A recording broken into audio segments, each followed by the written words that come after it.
A robot is placed on the Cartesian plane and it is allowed to move from I, j to I+1।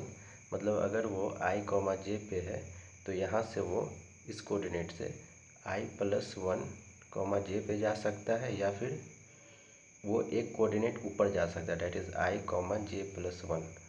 सीधी सीधी बात, किसी भी step पे वो है, किसी भी स्टेप पे तो दो मूवमेंट पॉसिबल है, आइदर अप मूवमेंट और either right movement. At any step two movements are possible, either right और अप। तो 0,0 से लेके 10,10 तक पहुंचने का कितना पॉसिबल रास्ता हो सकता है, डिस्टिंक्ट पाथ्स आर पॉसिबल। सो अगर देखा जाए हमें 0,0 से 2,2 तक जाना है तो हमको कम से कम 2 राइट मूव लेना पड़ेगा, 2 अप मूव लेना पड़ेगा किसी भी ऑर्डर में। इसी तरीके से 0,0 से 3,3 तक जाना है तो कम से कम 3 राइट मूव चाहिए ही चाहिए और 3 अप मूव भी चाहिए। ऑर्डर कुछ भी हो सकता है। सेम तरीके से इसको अगर जनरलाइज करने का कोशिश करें तो 0,0 से अगर 10,10 तक भी जाना होगा तो हमें 10 राइट मूव और 10 अप मूव भी लेना होगा। So 10 right move and 10 up move can be performed in any order. इसका मतलब हम लोग क्या करेंगे, number of way to reach 10,10 from 0,0 is what, total number of permutation of 10R and 10U।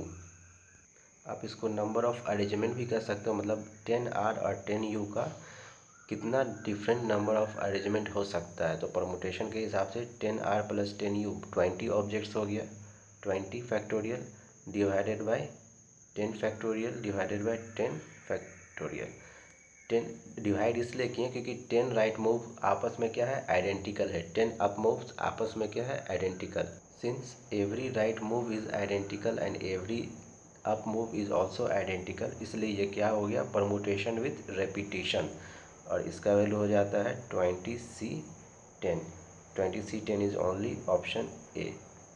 Now question का सेकेंड पार्ट कहता है 4,4 से 5,4 का जो पाथ है अलाउड नहीं है, तब टोटल नंबर ऑफ पाथ्स कितना पॉसिबल है। ये ज़्यादा इंटरेस्टिंग है। मतलब हम लोग किसी तरीके से 4,4 तक पहुंच गए। अब 4,4 के बाद क्या होगा, हमारे पास फिर 2 स्टेप होगा, एक 4,4 से 5,4 आने का यहाँ, और एक 4,4 से इस पोजीशन पे आने का। तो हम लोग इस पोजीशन पे नहीं जा सकते हैं।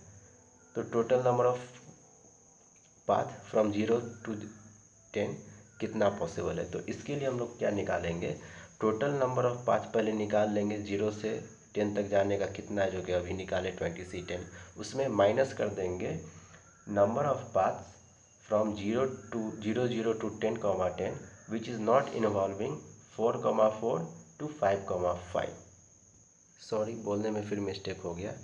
टोटल नंबर ऑफ पाथ जो 0,0 से 10,10 तक जाती है, डेट इज़ 20C10 में से वो सारे पाथ 0 से 10 के बीच का जो कि इन्वॉल्व कर रहा हो 4,4 और 5,5, मतलब कि यहाँ से यहाँ तक जाने का, 0 से 10,10 तक जाने का वो सारा पाथ हम लोग निकाल लेंगे।